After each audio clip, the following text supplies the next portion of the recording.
Mga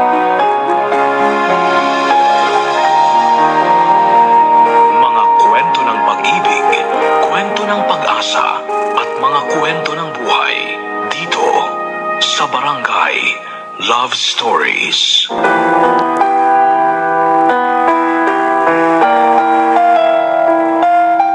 Talunan ka ba? Dumating na ba sa iyo ang pagkakataong sinabi mong tama na? Ayoko na. Hindi ko na kaya. Mga pagkakataong lahat ng bagay ay nasakripisyo mo na at wala na sa iyong natitira. Minsan ba ay natanong mo na ang iyong sarili kung may Diyos nga ba na gumagabay sa atin at kung bakit minsan ay hindi natin siya maramdaman? Naranasan mo na bang umasa at sa huli ay masaktan? Dear Papa Dudut, magandang araw sa iyo at sa iyong mga tagapakinig. Noon pa man ay isa na ako sa malaking tagahanga ng Barangay Love Stories, lalo na tuwing sasapit ang linggo. Madalas po ako nakikinig sa inyong mga kwento ng pag-ibig, buhay at pag-asa ng ating mga kabarangay at aaminin ko, Papa Dudut, na halos lahat ng inyong kwento ay aking iniyakan at talagang kinagiliwan. Hindi ko lang inaasahan na ang aking iniiyakan at kinagigiliwang mga kwento ng pighati at dalamhati ay mangyayari mismo sa akin. Ako po si Alex, isang taxi driver, at ito po ang aking kwento. Isang araw, Papa Dudut, habang nagdadrive ako ng aking taxi ay umulan ng sobrang lakas. Dahilan upang hindi ko na makita ng malinaw ang kalsadang aking dinadaanan.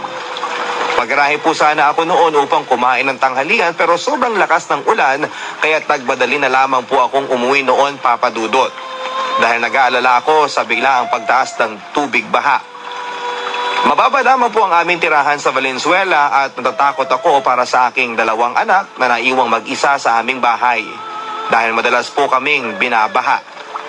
September 29, 2009, iyon, Papa Dudut. Ang petsang hindi ko makakalimutan kahit kailan. Ibinalita pa sa radyo na mayroon daw paparating na bagyong pinangalan ng Ondoy. Hindi naman po bago sa atin ang bagyuhin at hindi na naman po ako nag-aalala pagkat signal number 1 lang naman po ang buong Metro Manila.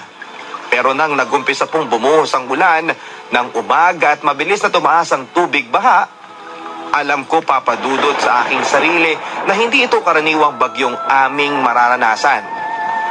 Napakalakas ng ulang iyon dahilan upang hindi ko makitang mabuti ang kalsada. Ngunit kailangan kong makauwi agad. Kaya't binilisan ko ang aking pagdadrive hanggang nagulat na lang ako sa isang pagsalpok sa harapan ng aking sasakyan.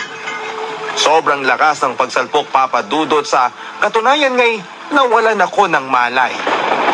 Masakit ang aking ulo at hindi ko maramdaman ang aking buong katawan. Ramdam ko ang malakas na pagbuhos ng ulan na bumabasa sa aking katawan at pinilit kong imulat ang aking mga mata para makita kung anong nangyayari pero hindi ko magawa. Sa totoo lang, Papa Dudut, sa kinatagal-tagal kong pagiging driver ng taxi, ngayon lamang ako napasok sa isang aksidente. Ngayon lang ako nakabangga. Nakabangga nga ba ako o ako ang binangga? Sa totoo ay hindi ko rin alam, Papa Dudut, kung saan ako tumama ng mga oras na iyon. Ang iniisip ko na lang ay sana'y wag naman sana na isang bus o pampasaherong sasakyan dahil maraming maaapektuhan kung magkakataon. Nakarinig na lamang ako ng boses ng nagkakagulong mga tao. At bagaman masakit ang aking ulo ay hindi ko maintindihang mabuti kung ano ang nangyayari. Narinig ko ang kanilang pagsisigawan. Tulong! Tulong, oh, tulong! Buksan natin yung pinto. Naririnig mo ba ako? Naririnig mo ba ako? Okay ka lang? Narinig ko habang nararamdaman ko ang pagtapik sa aking balikat. Pinilit kong imulat ang aking mga mata at nakita ko ang mga taong nagkakagulo. Merong mga nagbuhat sa akin palabas ng yupi-yupi kong taxi. Inihiga nila ako sa isang stretcher papasok ng ambulansya. Eto, buhay pa. Swerte. Narinig kong sinigaw ng isang lalaki. Sa totoo niyan, Papa Dudut, ay hindi ko alam kung anong nangyari, ngunit alam kong patuloy ang pagbuhos ng malakas na ulan. Ganon din ang pagtaas ng baha. Pinilit kong gisingin ang diwa ko upang makita kung anong nangyayari at bagaman malabo ang aking paningin, nagkatotoo nga ang aking kinakatakutan. Nakita ko ang isang jeep na yupe ang harapan at hindi ko alam kung meron bang ibang nasaktan sa aksidenteng iyon bukod sa akin. At kung meron bang nakaligtas bukod sa akin sa ganong klase ng pagbangga. Siguro sa lakas din ng pagbangga, Papa Dudut, kaya ako nawala ng malay. Sa aking muling paggising, nasa hospital na ako. Hindi ko maramdaman ang aking buong katawan. Gusto kong bumangon pero hinang-hina ako at hindi man lang magalaw ang mga kamay ko. Hindi ako mapakali kakaisip sa aking mga anak.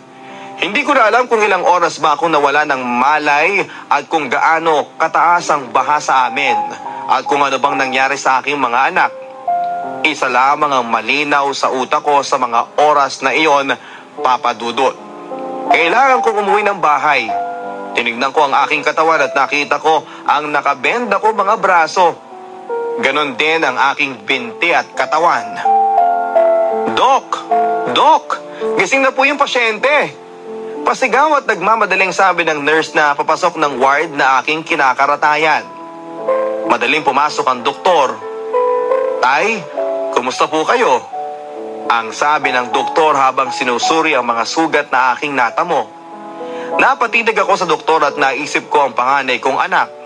Naalala ko ang panganay kong anak na si Marco. Pangarap niya kasing magdoktor. Sayang nga lang, Papa Dudut, dahil hindi ko na nasaksihan na matupad niya ang kanyang pangarap. Kinuha si Marco ng aking pinakamamahal na asawa. Mula noon ay hindi ko na siya nakita pa. Mahal ko ang kanyang ina pero hindi po sapat, Papa Dudut, ang kinikita ko noon para sustentuhan ang pangangailangan ng aking pamilya. Inutang lamang namin ang aming bahay sa bangko. Ganon din ang aming taxing hindi pa nababayaran. Dahilan upang mapilitang magtrabaho si Alice, ang aking asawa, bilang entertainer o japayuki sa Japan. Sa isang linggo na ang alis ko papunta ng Japan. Alex, tandaan mo lang na mahal ko kayo ni Marco. Alagaan mo muna siya para sa akin, ha? Huwag kang mag-alala at makakaahon din tayo. Umiiyak na sabi ni Alice. Pasensya ka na kung hindi ko mabigay yung nararapat sa inyo ng anak nating si Marco. Hanggang dito lang ang kaya ko eh. Pasensya ka na kung napaka-irresponsable kong asawa at ama. Sinabi ko habang nakatingin sa mga kumikislap na mata ng aking asawa habang hinahawakan ng mahaba at kulot niyang buhok na yumayakap sa aking buong katawan. Hindi ba nangako tayo na magsasama sa hirap at ginhawa? Sa sakit at dalita? Sinabi niya sa akin habang nakayakap at nakasandal sa aking balikat. Totoo nga kahit gaano pa katigas ang puso ng isang lalaki ay lalambot sa isang haplos lang ng pinakamamahal niyang babae. Mahal ko, hindi mo naman kailangan gawin pa ito eh. Kaya rin naman nating mabuhay kahit nandito tayong magkasama eh. Maaring mahirap ngunit kakayanin naman natin yan. Sabi ko sa kanya. Alex, lumalaki na ang anak nating si Marco. Paano kung hindi natin mabayaran ng utang sa bahay? Sa pagtustos ng pag-aaral niya. Ayaw kong lumaki ang ating anak na wala siyang sariling tirahan. Ayaw kong maranasan niya ang paghihirap na dinadanas nating dalawa. Sabi ni Alice. Isa pa, sandali lang naman ako dun eh. Hindi naman yun tulad ng mga GRO. Decente naman yung magiging trabaho ko dun, Alex. Kakanta lang at sasayaw, yun lang at wala nang iba. Huwag ka na mag-alala, okay? Mag-iipon lang tayo at babalik din kagad ako. Sinasabi niya habang hawak-hawak ng malambot niyang mga kamay ang aking batok. Basta babalik ka kaagad, ha? Balitaan mo ko lagi sa mga pangyayari doon, okay? Mag-uusap tayo araw-araw. Gusto kong malamang nasa maayos ka araw-araw, ha? Sabi ko sa kanya sabay halik sa kanyang noo. Papa Dudut, alam kong para sa ibang kabarangay natin, ito ay isa sa mga palasak na eksena. Ngunit iba pala ang sakit ng pakiramdam kapag ikaw na mismo ang nakatayo dun sa gate ng airport habang pinapanood mong umaalis ang pinakamamahal mong asawa. Papunta sa lugar na alam mong hindi siya magiging ligtas o masaya. Mag-chat tayo araw-araw ha. Lagi mo kong babalitaan kung anong nangyayari sa'yo. Kung may mga nambabastos ba sa'yo o kung meron bang umaabuso. Sabi ko, ano ka ba? Masyado ka kasi nag-iisip ng kung ano-ano eh. Huwag kang mag-alala. Bukas hindi mo mamamalayan, andito na ulit tayo at susundin mo na ako. Sinabi niya sabay halik sa aking pisngi. Papa Dudut, masakit para sa akin. Napakasikip ng aking dibdib at isipin lamang na ang asawa ko ay pupunta sa ibang bansa upang sumayaw, kumanta at mangaliw ng ibang mga lalaki. Masakit, Papa Dudut, na isipin kung anong masama ang kalakip ng kanyang magiging trabaho sa Japan. Pero wala kaming magagawa. Mabilis daw po kasi ang pera doon at sandaling pagtitiis lamang naman daw ay makakaraos din kami ng aming pamilya. Sa mga unang buwan ng pagpunta ni Alice sa Japan, Papa Dudut, ay walang oras na hindi kami nagkakausap. Lagi po siyang nakikipag-video chat pag nakakahanap siya ng panahon. Nakita ko ang hirap ng mga OFW sa mata ng aking asawa. Ang pagkami sa lugar ng kanyang pinagmulan at ganoon din sa mga taong kanyang iniwan. May mga araw na wala siyang ibang ginawa kundi ang umiyak ng umiyak sa aking harapan habang kami ay magkausap sa video chat. Pa, miss na miss ko na kayo, sabi ni Alice. Okay ka naman ba dyan? Okay lang ba ang trato sa'yo ng mga tao dyan? Wala ba nang-aabuso sa'yo o nang babastos? Nag-aalala kong tanong. Wala naman pa. Okay lang ako dito. Sabi niyang tuwid. Nang bigla siyang umiling at nakita kong tumulo ang luha sa kanyang mga mata. Inaamin ko sa iyo, Papa Dudut, sobrang sakit ng aking nadama para bang unti-unting gumugo ang aking buong pagkatao na matunghayan ang paghihirap ng aking pinakamamahal na asawa. Gusto ko siyang yakapin ng maigpit, sabihing magiging maayos din ang lahat, na huwag siyang mag-alala at ako ang bahala. Pero paano ko iyon gagawin, Papa Dudut? Ganong alam kong wala akong magagawa. Pinapanood ko lamang siyang lumuluha, umiiyak lang siya ng umiiyak. Ano bang problema, mahal ko? May nangyari bang masama? Kalma kong pagkakasabi. Totoo niyan, Papa Dudut, ay gusto ko nang sumabog ngunit kinokontrol ko ang aking sarili dahil ayaw kong mag-alala pa siya sa amin ng kanyang anak. Gusto kong ipakitang okay lang yan, malalampasan natin to at kumapit ka lang. Ang mga sumunod niyang salita ay nagpaguho ng aking puso at gano'n na rin ng aking kaluluwa. Ginahasa nila ako. Humahagulhol at pahikbi-hikbi niyang sabi sa akin, Papa Dudut. Sumaabog ang puso ko habang nakatitig lamang sa asawa kong umiiyak. Ang bigat ng puso ko. Gusto kong sumabog. Gusto kong magwala. Gusto kong pumatay. At gusto kong pumunta doon at isama siya pa uwi pero wala akong magawa. Habang nakatitig at nagtitimpi ng tunay kong nararamdaman, ay hindi ko napigilang tumulo ang luha mula sa aking mga mata. Aaminin ko, Papa Dudut, isa na siguro ito sa mga pinakamasakit na nangyari sa aking buhay. Alice! Alice! Mahal ko, tahan na. Huwag kang mag-alala. Akong bahala ha. Gagawa tayo ng paraan. Sabi kong lumuluha. Paano? Niloko ako ng employer ko. Sabi nila, entertainer ang trabaho ko dito pero dinala nila kami sa isang madilim na kwarto. Nagulat na lang ako na isa-isa akong pinasok ng iba't ibang mga lalaki. Alex, ang dumi-dumi na ng tingin ko sa sarili ko.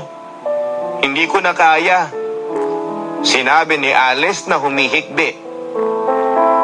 Ililigtas kita ha, akong bahala. Hihingi tayo ng tulong sa gobyerno para matulungan ka. Sabi kong aligaga at alalang-alala. Habang kami nag-uusap ay may lumabas na lalaki sa pinto ng kanyang kwarto. Isang Hapon. Napalingon bigla ang asawa ko sa gulat at tumayo si Alice, ngunit niyakap siya ng Hapon at kinaladkad papunta sa kanyang kama. Sabay tabig ng computer kung saan kami nag-uusap ng aking asawa. Hindi ko naiintindihan ang salita ng Hapon pero naiintindihan ko ang sigaw ng aking asawa. Habang siya'y umiiyak ng, "Tulong, Alex! Tulong!" Natabig papadudot ang kamera at wala na akong ibang makita kung hindi ang kisame. Ngunit napapakinggan ko ang panaghoy ng aking asawa. Napakasakit, papadudot. Ginagahasa ang asawa ko sa aking harapan at wala akong magawa. Gusto kong sampalin ang sarili ko at tumalon sa building para magising sa bangungot na ito at sabihing hindi ito totoo, panaginip lang ito. Hindi ito totoong nangyayari. Habang nangyayari yon sa kanila, papadudod, ay hindi ko na kinaya. Nagwala ako sa aming bahay at pinagtatapon ang mga gamit na hindi ko maalala kung ano mga bagay na aking natabig pa o nasira. Ngunit ang pinaka naaalala ko, isa sa natabig ko ay ang aming family picture. Kinuha ko ang aming larawan sa mga basag-basag nitong frame at sigaw ako ng sigaw. "Hoy! Huwag mong gahasahin ang asawa ko, walang hiya ka! Tigilan mo ang asawa ko, papatayin kita!"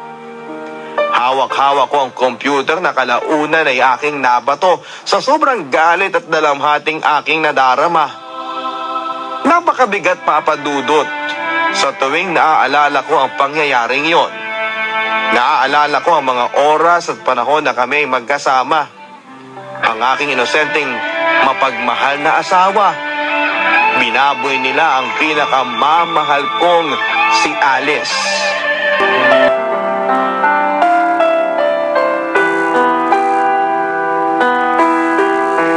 Wala akong ibang ginawa kung hindi ang umiyak ng umiyak dahil sa sakit na aking nadarama. Kasabay ng aking pag-iyak ay ang pagsigaw ng aking asawa at ang boses ng pahina hanggang sa hindi ko na siya marinig pa. Nakatitig pa rin ako sa computer sa video at hinihintay na lumabas ang aking asawa at sabihing hindi totoo ang mga nangyari at may ginawa lang silang iba. Wala na akong pake kung ano ang dahilan ng ibigay niya. Wag lang, Diyos ko. Wag lang magkatotoo ang iniisip ko. Hindi nagtagal ay nakarinig ako ng yabag. Biglang lumabas ang aking asawang may pasa sa mukha, punit-punit ang damit at humahagulhol, ngunit walang luhang lumalabas sa kanyang mga mata. Sa pagkuha niya ng computer ay bumalik ang Hapon at itinapon ito. Wala na akong ibang nakita kundi ang pasapasa akong asawa, hanggang sa naputol na ang tawag. Nakatitig lang ako sa kanyang hinang-hina. Gusto ko magpatiwakal ng mga oras na iyon, madaming tumatakbo sa aking isipan. Gulong-gulo ako, papadudot. Nakatitig lang ako at hindi makakibo sa mga nangyari. Hindi ako nakakilos, papadudot, at hindi ko pa rin matanggap na totoo ang mga nangyari. Simula noon ay hindi ko na alam kung ano ang nangyari sa asawa ko. Kahit na anong text at tawag ay hindi na niya sinasagot. Ganon din ang mga video calls ko. Pinuntahan ko ang opisina ng employer niya, ngunit wala na raw ito at matagal nang nagsara. Humingi rin ako ng tulong sa gobyerno, ngunit hindi rin nila makita ang aking asawa. Dumating ako sa puntong sumuko na ako. Wala na siya. At maaring hindi ko na siya kailanman makita.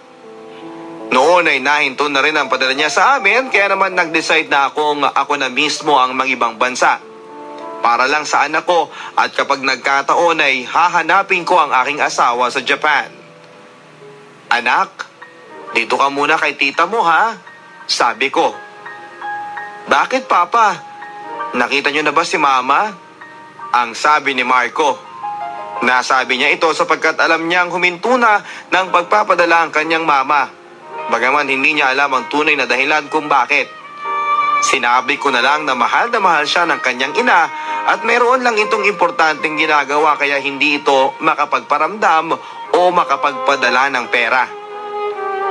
Pupuntahan ko na siya ron para sunduin, kaya huwag ka mag-alala. Sandali lang ako doon at babalik din kaagad. Iuuwi ko ang mama mo, sabi ko kay Marco. Hindi ko po kinuwento kay Marco ang totoong mga nangyari, sapagkat alam kong hindi pa niya kayang tanggapin ang pagpapaalam sa kanya ng mga tunay na mga nangyari. Sinuwerte ako magkaroon ng trabaho sa ibang bansa bilang assistant cook sa isang barko. Kinuha ko ang trabaho upang makapagsuporta sa utang namin sa bahay, sa aming bayarin at sa pag-aaral ni Marco at sa kinabukasan niya. Sa aking pag-alis upang magtrabaho ay nagkaroon ako ng pagkakataong makabisita sa Japan. Doon ay ginawa ko ang aking makakaya upang hanapin ang aking pinakamamahal na asawa. Ngunit hindi ko na siya nakita pa. Sa aking pag-alis ay iniwan ko si Marco sa mga magulang ni Alice at doon ko ipinagtapat ang tunay na nangyari. Alex, wala ka pa talagang alam kung ano nangyari kay Alice at bigla siyang hindi nagparamdam? Tanong ng tatay niya. Tay, baka hindi niyo kayanin na malaman ang katotohanan. Malungkot kong sabi sa kanila. Nakita ko ang takot sa kanilang mga mata, ang pag-aalala sa akin ding nararamdaman. Nagahasa po si Alice at hindi ko alam kung buhay pa siya. Sa pagsabi ko nito ay hindi ko napigilang tumulo ang luha sa aking mga mata. Sariwa pa sa aking alaala lahat ng aking mga nasaksihan. At sa sobrang galit ng kanyang ama ay naisugod namin ito sa ospital. Inatake daw ng mild stroke. Ako pa ang sinisi ng mama ni Alice sa lahat ng mga nangyari. Kung nabigay mo lang sana ang pangangailangan ng aking anak at apo, hindi sana nangyari kay Alice yun. Sigaw ng mama ni Alice sa akin habang kami ay nasa ospital. Habang hinahampas niya ako ng kanyang mga kamay, masakit yun, Papa Dudut, pero wala na sigurong masasakit pa sa mga alaala ng aking asawa na naglaho na. Sa pag-alis ko ng bansa ay kinuha na nila si Marco at hanggang sa ngayon ay wala na akong balita pa sa kanila. Ako naman ay parang nawala na ng ganang mabuhay. Para saan pa ang paghihirap ko kung mawawala naman ang mga taong mahal ko? Aanhin ko pa ang pera kung wala naman akong pamilyang pagbibigyan at paglalaanan. Sa kabila nito, Papa Dudut, ay sumakay pa rin ako ng barko at ginawa ang aking makakaya upang makalimutan ang masaklap na nangyari sa aking buhay. Sinasabi ng mga seaman daw ang nabansagang si manloloko. Babae rito, babae ron. Hindi rin talaga maiiwasan, Papa Dudut, dahil minsan sila na mismo ang lalapit sa'yo. Maaring dala na rin ang pasakit na aking nadarama ay nagawa kong mambabae. Naging laman ako ng mga nightclub, sugalan at nalulong sa kung ano-ano pang mga bisyo. Hanggang isang araw sa isang nightclub ako ay napaaway. Napaaway ako dahil sinabihan akong talunan ng isa sa aking katrabahong kasama namin sa inuman. Hindi ba, ikaw yung iniwan ka ng asawa at anak niya? May paiyak-iyak ka pa dati. Babaero ka din pala, sabi ng aking kasama. Alam ko namang nasabi lamang niya yon dahil sa kalasingan, ngunit nagpantig ang aking tenga. Kaya naman kami ay nagsuntukan. Nahampas ko siya ng bangko at inawat din agad kami ng aming mga kasama. Sa sobrang sama ng loob ay uminom pa ako ng uminom at sa sobrang kalasingan ay nakatulog na lamang ako sa loob ng nightclub. Ginising na lamang nila ako dahil isasara na raw ang nightclub, kaya't kahit lasing na ako ay bumangon ako at nagumpisang maglakad. Pasuray-suray ako sa paglalakad sa kalsada hanggang sa ako'y mapasubsob at madapa. Umiiyak ako noon, Papa Dudut, habang sinisigaw ang pangalan ni Marco at ni Alice. Ilang taon na ang lumipas at akala ko'y nakalimot na ako sa sakit na aking nadarama. Ngunit hindi ko pa rin sila malimutan. Nang biglang maramdaman kong may humawak sa aking balikat at ako ay tuluyan nang nawala ng malay. Pagising ko'y nakahiga na ako sa kama. Hindi ko lubusang maisip kung nasaan ako. Kahit pilit kong alalahanin ang mga nangyari, hindi ko na maalala. Nagulat na lamang ako na may biglang pumasok na napakagandang babae sa kwarto. Napakaputi ng kutis niya at napakaganda ng kanyang mga mata. Nakita kita kasing pasuray-suray at muntik ka pang masagasaan sa gitna ng kalsada. Kaya naman kinuha kita, sabi ng babae. Andun ako sa nightclub kagabi nung nakikipag-away ka. Michelle nga pala, sabi niya. Pasensya ka na ha. Hindi naman talaga ako ganito Siguro nasobrahan lang ako sa pagkalasing. Sabi ko. Huwag ka na magpaliwanag. Naiintindihan ko, nakita ko at narinig ang mga pangyayari. Sabi ni Michelle. Teka, ano nga palang ginagawa mo sa nightclub kagabi? Bakit? Meron ka rin bang pinagdadaan ng mabigat na problema? Tanong ko kay Michelle. Loko, mukha ba ako may malaking problema? Well, oo naman meron, pero hindi yun dahilan para pumunta ako sa nightclub. Nandun ako kasi yun ang trabaho ko. Dancer at entertainer ako doon Kaya alam kong hindi ka naman talaga lasenggero dahil ngayon lang kita nakita ron. Sabi niya. Naku, pasensya ka na ha. Naabala pa kita. Sige, uuwi na rin ako. Nakakaya naman sa asawa mo. Sabi ko sa kanya. Asawa ka dyan? Hello, mukha na ba akong nanay? Pabirong sabi niya.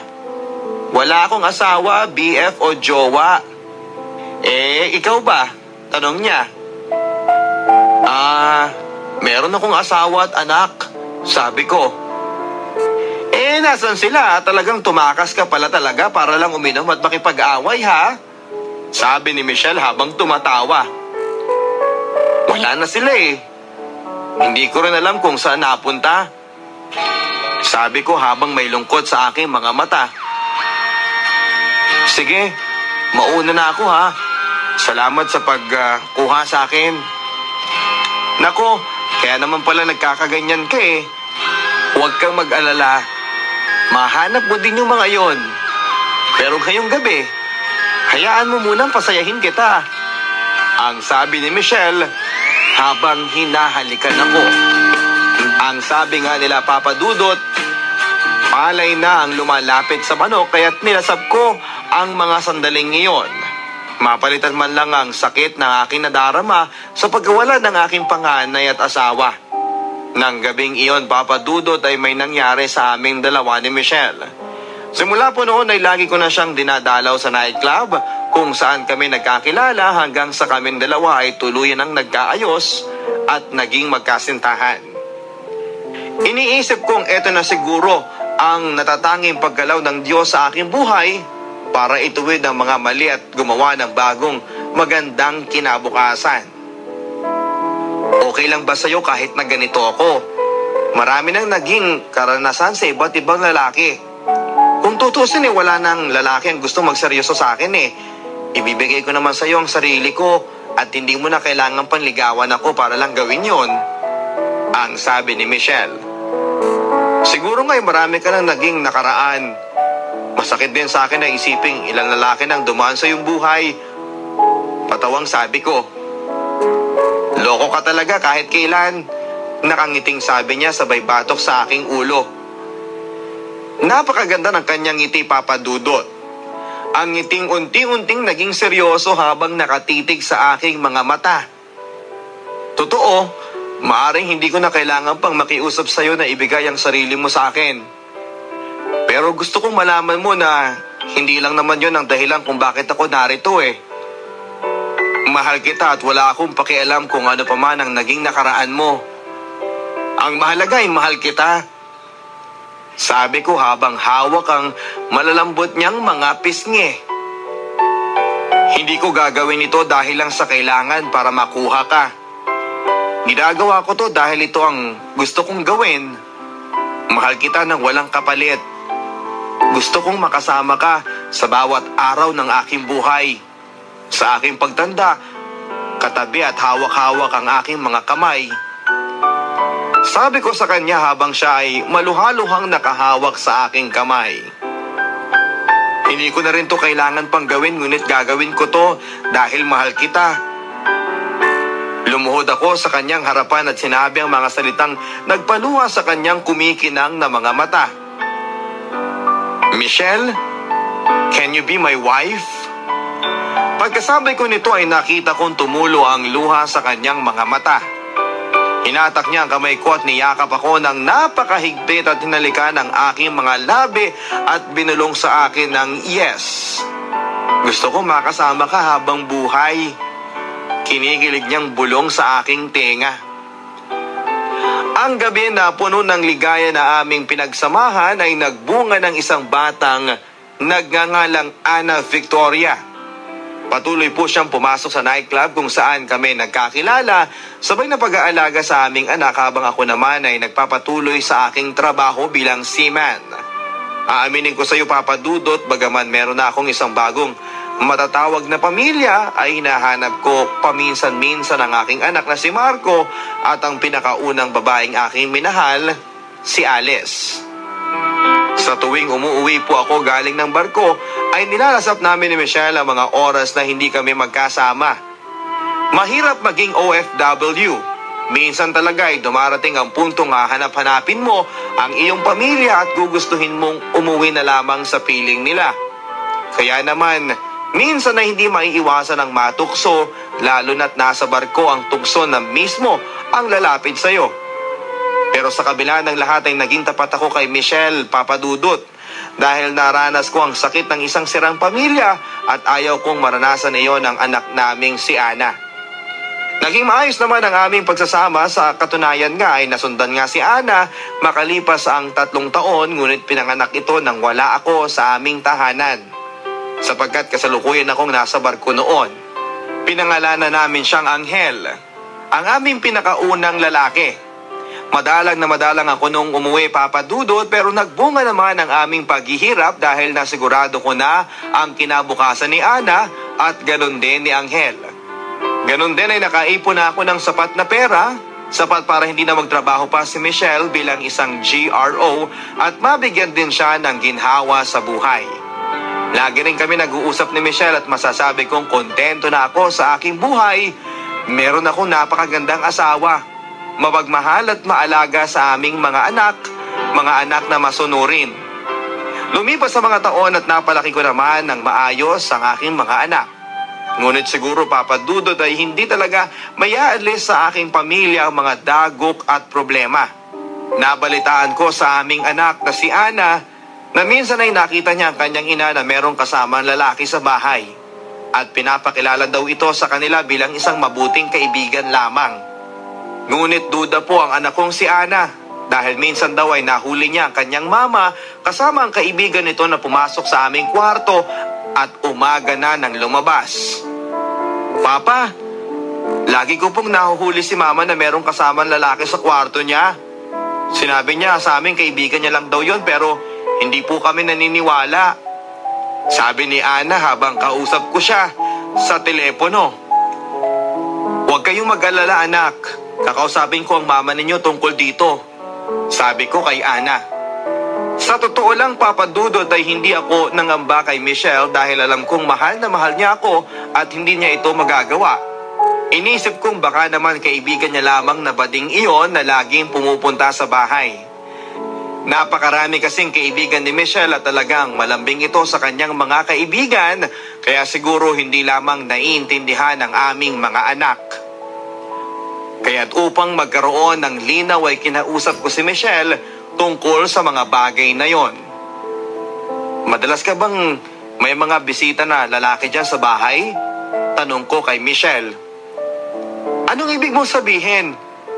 Ewan ko, wala naman. Madalang ako magkabisita sa mga kaibigan kong babae dito lalaki pa. Sabi niya. Kanino mo naman narinig ang mga yan? Dagdag pa niya. Sa mga anak natin. Nagsusumbong kasi lagi ka raw nilang nakikitang may kasamang lalaki dyan sa bahay. Mahal ko, alam ko namang marami kang kaibigan. Baka lang kasi hindi maintindihan ng mga anak mo yon. Kaya dalang-dalangan mo na lang muna ang magpabisita dyan sa bahay. Lalo na mga kaibigan mo lalaki. Sabi ko sa kanya. Hay nako, dapat nga yung mga anak mo na yan ang pagsabihan. Kay babata pa lagi na lang wala dito sa bahay. Sabi ni Michelle. Bakit hindi mo pagsabihan? Anak mo rin naman yung mga yan. Sana pinipigilan mo na lumabas ng bahay. Sabi ko. Habang nag-uusap kami, Papa Dudut, ay meron akong narinig na boses ng isang lalaki. Alam kong hindi si Angel iyon dahil malaki ang boses na narinig ko. Narinig ko ang salitang honey at biglang nagmadali si Michelle. Honey, teka lang ha. May gagawin lang ako. Natatarantang sabi niya sabay patay ng video. Doon pa lamang, Papa Dudut, alam ko nang merong hindi normal na nangyayari dahil tinawag niya akong honey samantalang mahalang tawagan namin at kahit kailan ay hindi pa niya ako tinawag na honey. Nang mga pagkakataong iyon, Papa Dudut, ay tumakbo na naman ang kaba sa aking puso. Tinatanong ko ang aking sarili habang nakatitig sa karagatan kung meron ba akong nagawang mali o malaking kasalanan kung bakit puro na lamang kasawian ang aking natatamo at nararanasan. Napakasama ng aking kalooban. Sa totoo lang, ay gusto ko nang umuwi at kumprontahin ang aking mga anak, ulihin si Michelle at kung meron nga siyang ibang lalaki at ayusin ang lahat.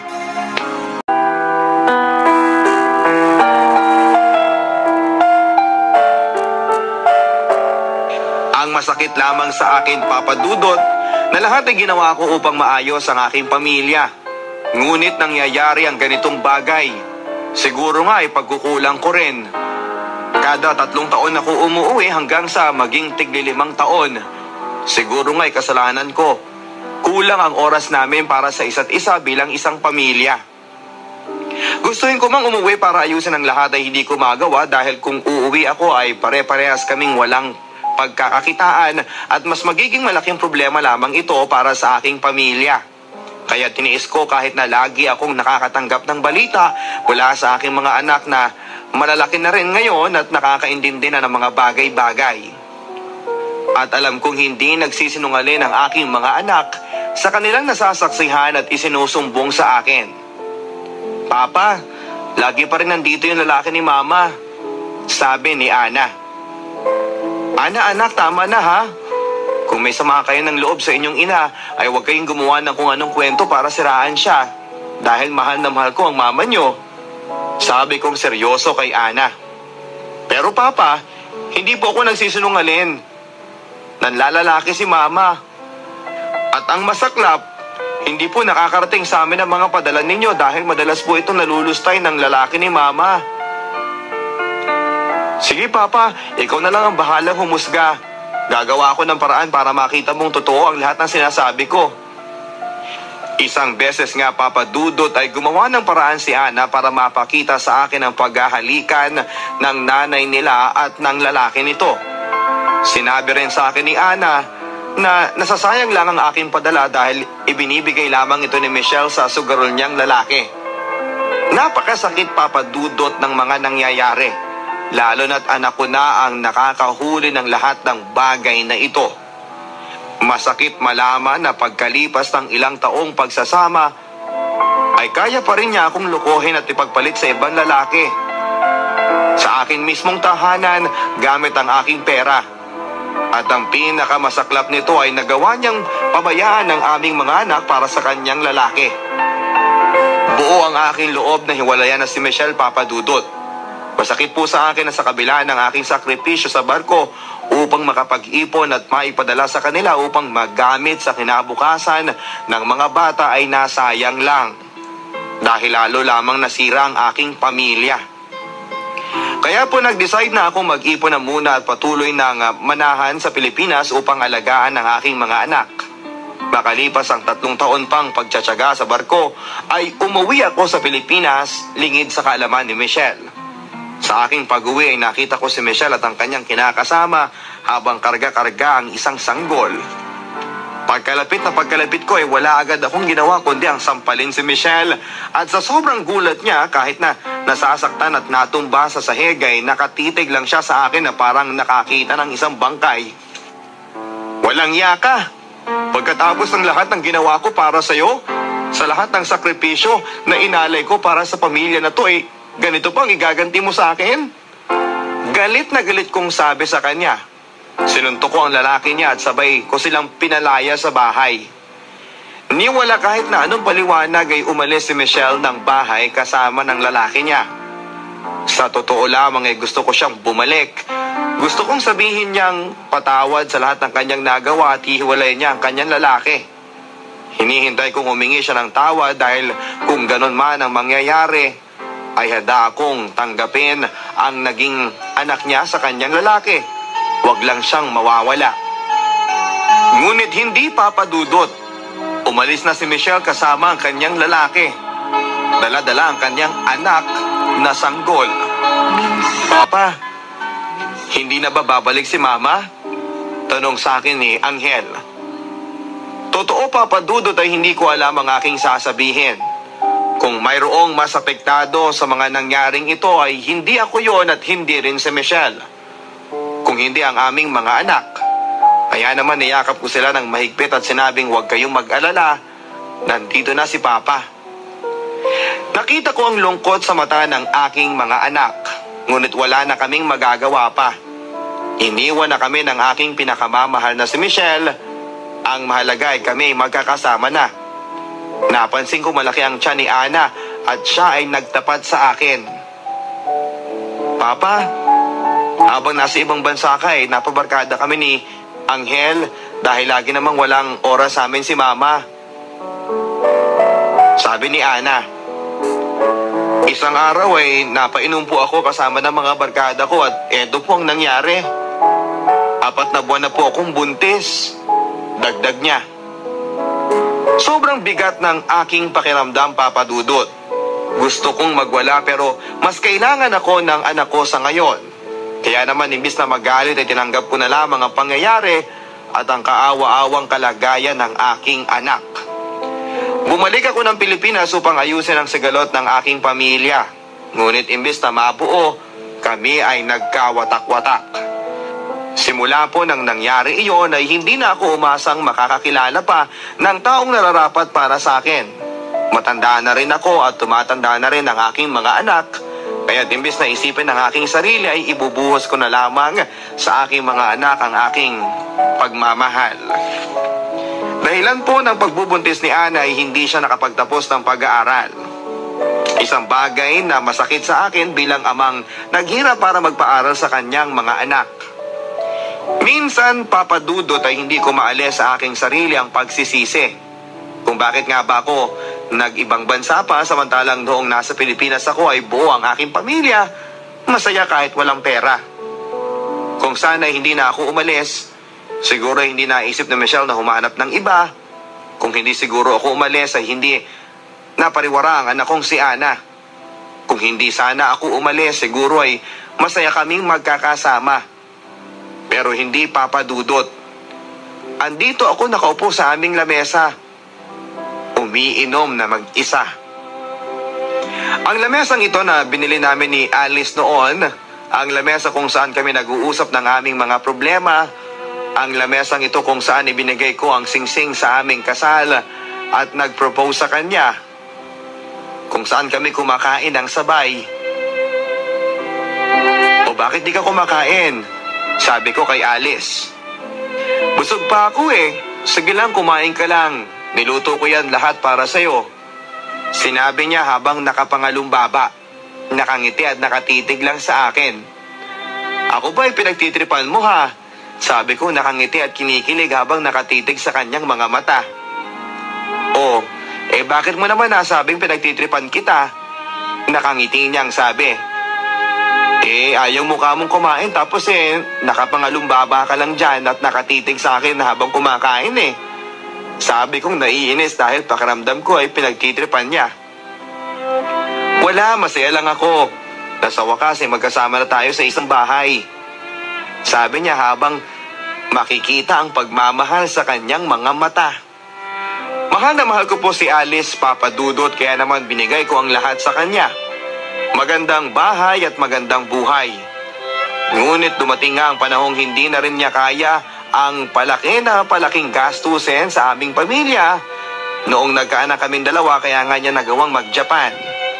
Maganda pong babae si Alice, Papa Dudot. Hindi ako nagyayabang sa pagsasabing siya ang pinakamagandang babaeng nakita ko sa tala ng aking buhay. Maputi, sexy, may mga kumikislap na mga matang kulay brown. Ang kanyang buhok ay parang manipis na hibla ng mais na dumadampi sa aking mukha. Mayaman po sila, Papa Dudut. Kung tutuusin ay hindi na niya kailangan pa magpunta ng Japan para mabayaran ang bahay at masuportahan kami noon ni Marco. Kung humingi lamang siya ng tulong sa kanyang pamilya. Nagkakilala po kami sa isang tindahan. Meron po kaming sari-sari store noong binata pa ako. At tila napasyal na anghel si Alice noong nakita ko siyang bumaba sa napakalaking sasakyan. Kinakailangan pala niya makitawag dahil sa naliligaw yata sila noon. Kaya't pumunta siya sa tindahan namin upang gumamit ng payphone. Ilagay mo na lang miss dito yung number na tatawagan mo. Ako ang magdadayal. Kinagabihan ay sinubukong tumawag sa number na tinawagan niya. Hello? Pwede po bang makipag-phone pal? Sorry po pero hindi ko po kayo kilala. Sagot ng babae sa kabilang linya na pakiramdam ko ay ang babaeng nakitawag sa amin kanina. Sorry, maiintindihan ko kung magagalit ka pero ako si Alex, yung tendero sa pinuntahan mong sari-sari store kanina. Sabi ko. Pasensya ka na ha pero hindi po kasi ako nakikipag-usap sa hindi ko kilala. Sabi niya. Pwede naman nating baguhin yun, di ba? Hayaan mo ko magpakilala. Kung papayagan mo ko, phone pa lang naman Kung pwede. Lakas loob na sabi ko. Hindi talaga Sorry po. Okay. Pasensya na po sa storbo. Sabi ko. Joke lang. Eto naman, masyadong seryoso. Hello? Sige, magpakilala ka. Alice nga pala. Oo, Papa Dudut. Sa ganoong paraan kami nagkakilala ni Alice. Hanggang sa lumabas na rin kaming dalawa.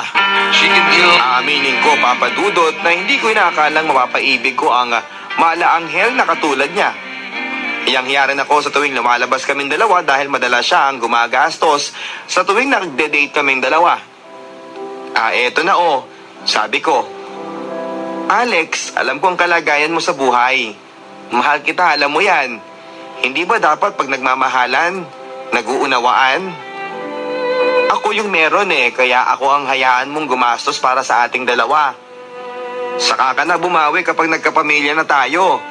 Sinabi niya sabay tawa. Loka ka talaga. Pasensya ka na Alice ha. Hindi ko mabigay yung mga bagay-bagay na nakasanayan mo sa buhay. Pagkasabi ko nito ay bigla niya na lamang akong niyakap. Papadudot ng mga oras na yon ay ayaw ko nang bitawan pa siya. Sana nga'y gano'n na lamang kami panghabang buhay.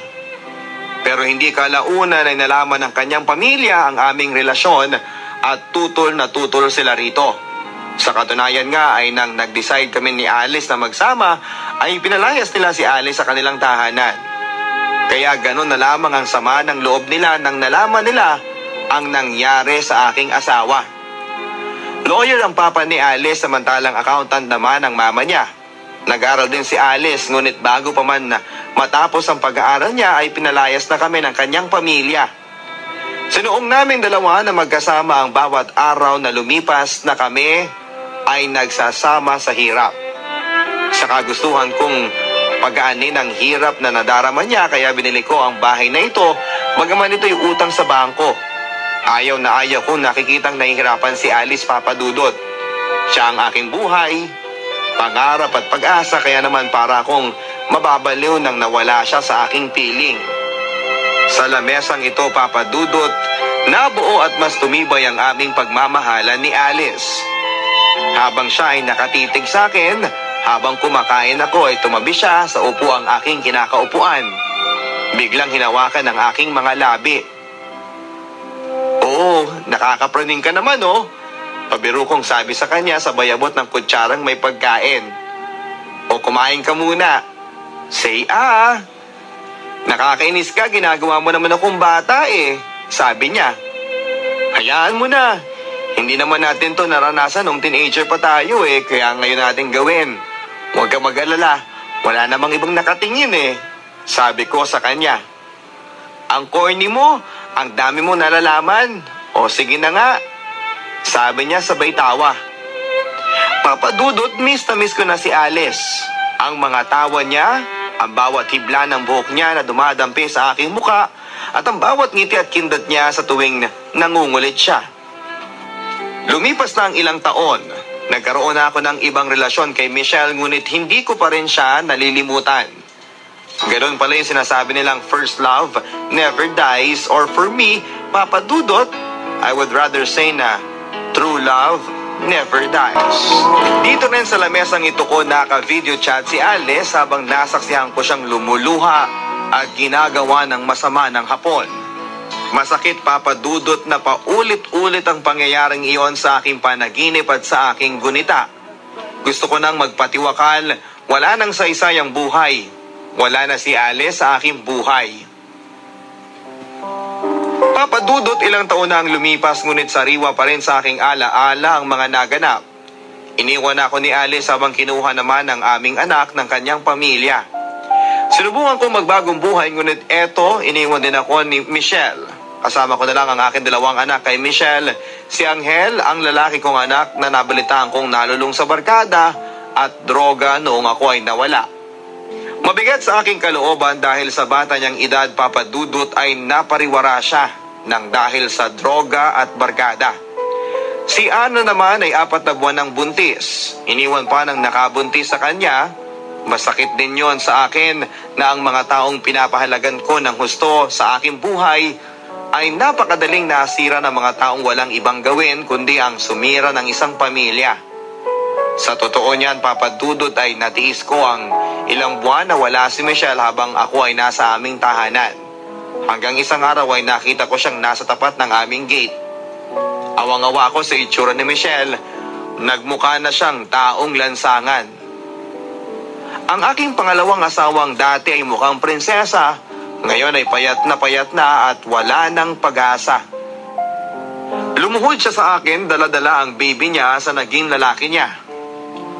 Alex, kahit yung baby ko na lang, maawa ka sa amin. Alam kong mali ang nagawa ko sa iyo, patawarin mo ko. Ngayon ay binababa ko na ang buong pagkatao ko. Ikaw na ang bahala sa baby ko. Kahit sa baby ko na lang, ituring mo siyang sariling anak mo. Palakihin mo kasama ng mga anak natin. Maawa ka sa akin, Alex. Sinabi ni Michelle na nakahalik ang mukha sa sahig at lumuluha sa labas ng gate namin. Hinawakan ko siya at inangat. Michelle, ano nangyari sa'yo? Sinong gumawa sa'yo nito? Bagamat may galit sa aking puso, Papa Dudut, nang nakita ko siya, lahat ng ito ay tila naglaho na parang bula. Ang babaeng noon ay pinakaiingat-ingatan ko, ngayon butot balat na lamang. Niyakap ko siya at kinuha ang kanyang anak.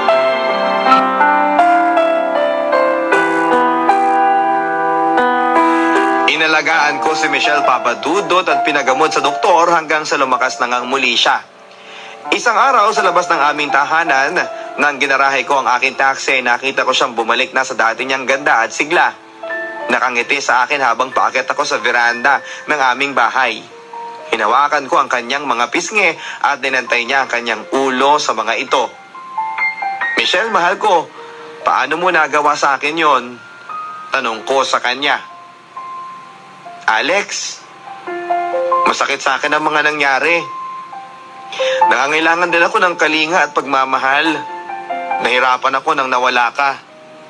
Naghanap ako ng libangan kung saan hindi ako madedepress kakaisip at kakabilang ng mga araw na wala ka. Sana sinabi mo sa akin. Kung alam ko lang ay umuwi na lang sana ako dito sa piling nyo. Sabi ko. Alam ko naman kailangan mo ang magtrabaho para sa akin, para sa atin. Kaya hindi ko na pinaalam sa iyo ang mga nangyayari dito. Dahil ayaw ko mag-alala ka. Hindi ko na sinabing nalulung sa masamang bisyo ang bunso mong si Angel at ilang beses na nahuli ng barangay. Mabuti na lamang at minor de edad pa yan kaya laging pinababalik sa tahanan, sabi niya. Hindi ko na rin nasabi na nabuntis si Ana ng isa sa mga kaklase niya at higit sa lahat ay meron akong iba. Sabi niya habang bakas ang lungkot sa mga mata niya hanggang sa tumulo ulit ang luha sa kanyang mga mata. Ginamit niya lang ako. Kinuha niya ang lahat ng perang bigay mo sa akin at nilusta ito sa bisyo at sugal. Patawarin mo ko, Alex. Sana ay mapatawad mo ko sa mga nagawa kong pagkakamali. Sabi niyang lumuluha, Papa Dudut.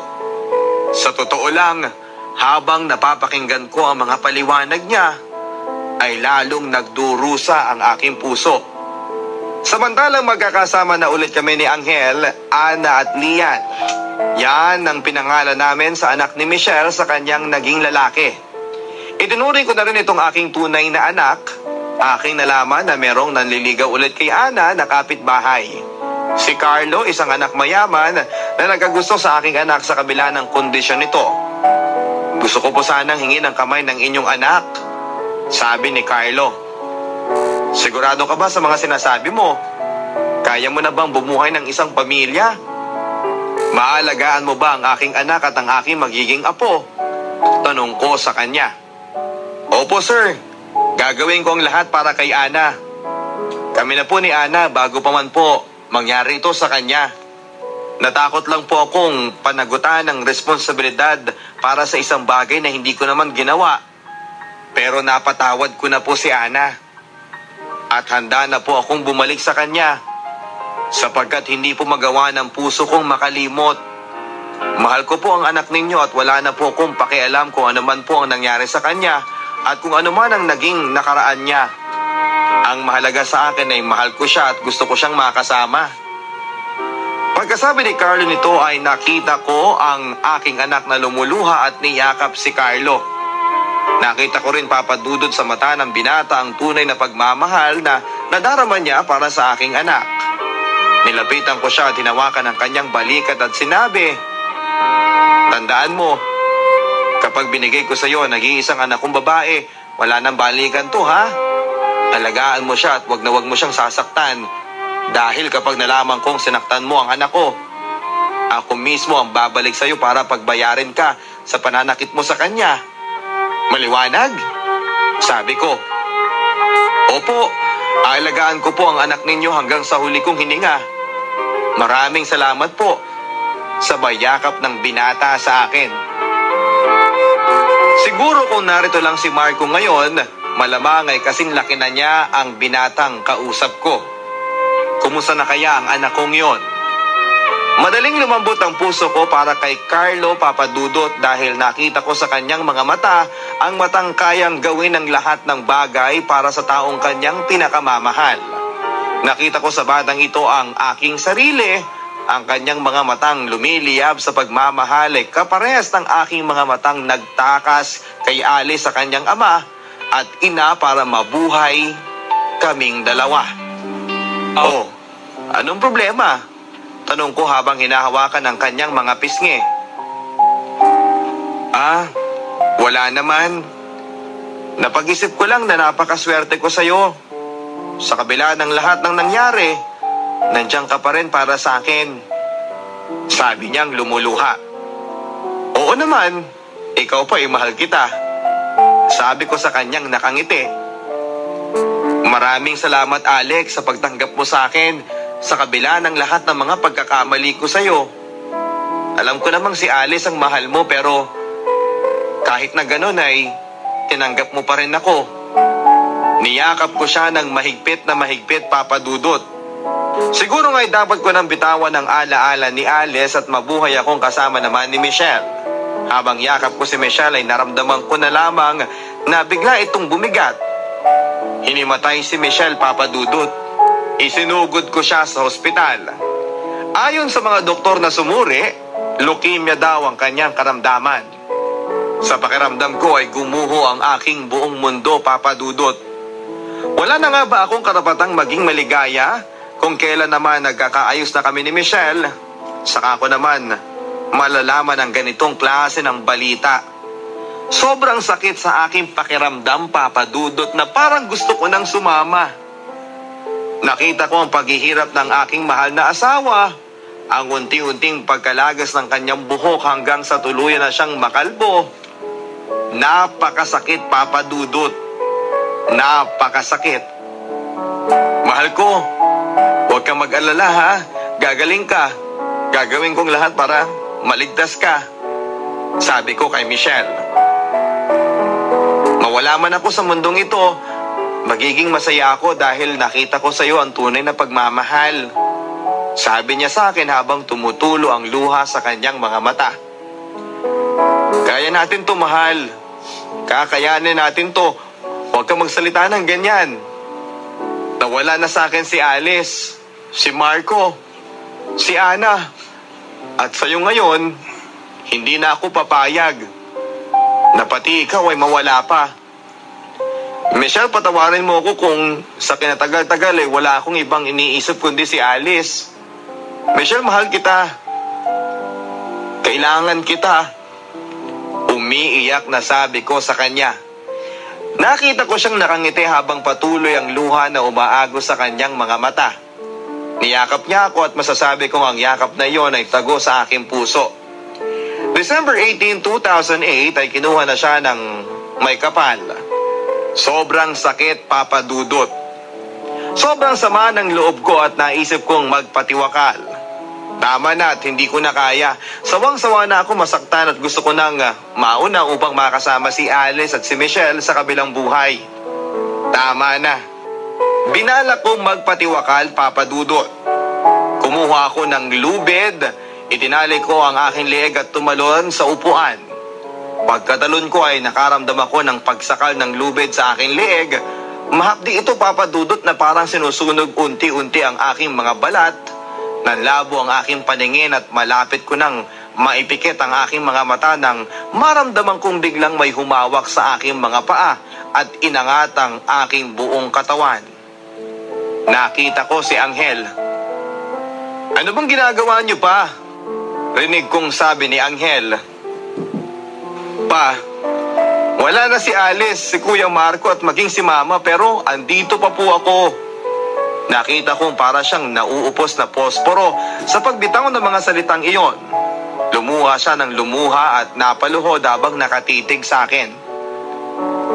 Papa, wala na po sila pero andito pa kami ni Lian.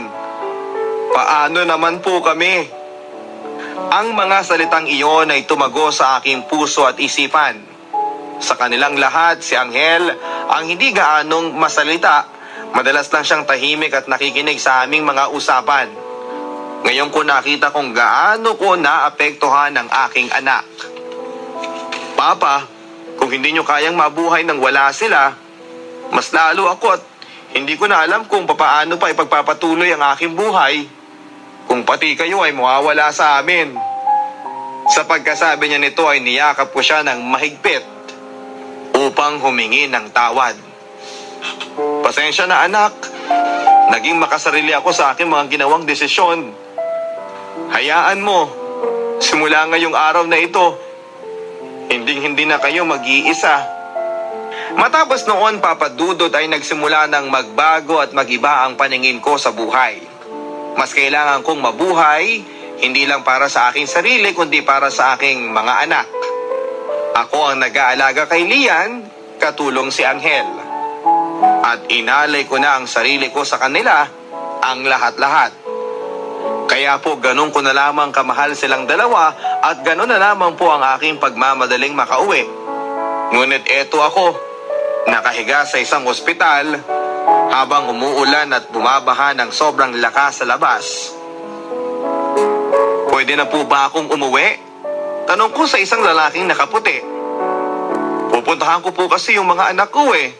Wala po silang kasama na naiwan sa bahay. Dagdag ko.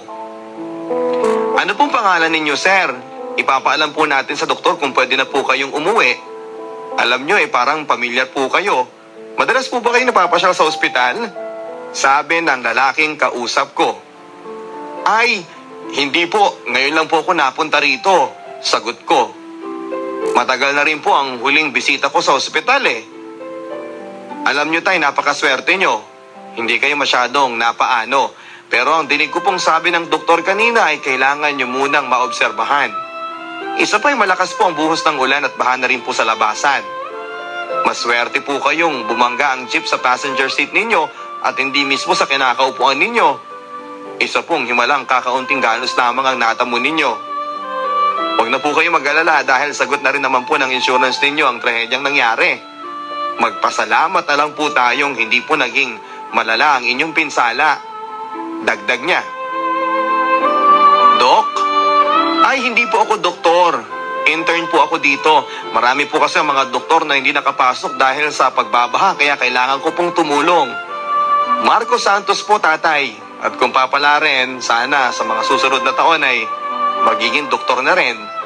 Nakangiting sabi niya. Kasama niyo po ba ang tatay niyo? Kinakabahang tanong ko. Mahabang kwento po sabi niya. Papa Dudut, sa hindi naasahang pagkakataon ay sa isang baha at aksidente ko pala makikitang muli ang anak ko. Tuloy ay hindi ko napigilang lumuha. Bakit po kayo naiiyak? Tanong ni Marco. Alex Santos, sabi kong patuloy na lumuluha. Paano niyo po nalaman ang pangalan ng tatay ko? Huwag niyong sabihin. Nakita kong gumilid ang luha ni Marco. Nagumpisa na rin siyang umiyak at niyakap ako ng mahigpit. Papa Dudut, mahabang panahon kong hindi nakita si Marco at hindi ko sasayangin ang panahon na ibinigay sa akin ng Diyos na hindi ko siya muling makasama. Sa totoo lang, Papa Dudut, ay naghahalo ang emosyon ko na aking nararamdaman. Takot para sa aking mga anak na si Angel at Lian at tuwa para sa anak kong si Marco. Sa tulong ng ilang mga volunteer na pinakiusapan ni Marco ay nailigtas ang aking mga anak. Natagpuan daw sila sa bubong ng aming bahay. Alalang-alala ako, Papa Dudut, para sa aking mga anak. Hinintay naming humupa ang baha at nalaman kong ligtas si Lian at ang anak kong si Angel. Sa ngayon, Papa Dudut, ay ilang taon na ang lumipas ngunit sariwa pa rin ang mga nangyari sa akin. Ang pinakamamahal kong si Alice. Si Michelle na nagbigay ng pangalawang pagkakataon sa puso kong umibig. Nagsisisi ako, Papa Dudut, sa isang bagay sa aking buhay. Kung alam ko lamang na kukunin sila sa akin, sana'y nilasap ko na ang bawat oras naming magkakasama. Sa ngayon ay may sarili ng pamilya si Ana. Si Marco naman ay patuloy pa rin sa kanyang pag-aaral upang maging ganap na doktor. Samantala, kasama ko naman sa aking munting tahanan si Lian at Angel na single pa rin. Tatapusin daw muna niya ang kanyang pag-aaral bago manligaw. Marami akong pagkukulang at mga pagkakamali. Ngunit tapos na ang lahat at wala na akong magagawa kung hindi ang gumawa ulit ng bagong magandang kinabukasan. Ang inyong kabarangay, Alex. Maraming salamat, Alex, sa pagbabahagi ng iyong buhay na puno ng tighati, paglaban at pag-asa. Alam mo, Alex, ang sabi nila, ang mga bagay daw na nangyayari sa atin ay mayroong dahilan. Maaring masakit ang mga bagay na nangyari sa atin, ngunit sa kabilang banda ay tinuturuan tayo ng buhay na pahalagahan ng bawat tao at bawat oras na meron tayo kasama sila. It takes a brave man to accept his faults, fears and pain, but it takes a braver man to face those pain and move on. Manlalakbay lamang tayo sa buhay na ito. Darating at darating ang araw na kailangan natin itong iwanan. Hindi naman mahalaga kung gaano kahaba ang iyong naging buhay sa mundong ito, kung hindi kung gaano mo pinahalagahan ang bawat araw at yugto nito. Mga kabarangay, sana ay may magandang aral kami na ibahagi sa inyo sa pamamagitan ng sulat ni Alex. Abangan po ninyo next Sunday ang isang panibagong storya ng Barangay Love Stories. At kayo rin po, maaari po kayong magpadala ng inyong mga sulat sa bls971@yahoo.com, care of Papa Dudut. Mga kabarangay, maraming salamat po sa lahat ng mga taga-suporta ng inyong Papa Dudut, lalong-lalo na po sa mga naghahanap ng aking libro, ang Dear Papa Dudut, na mabibili sa mga bookstores nationwide. Hanggang sa muli, mga kapuso, ako si Papa Dudut sa mga kwento ng pag-ibig, buhay at pag-asa sa Barangay Love Stories #1.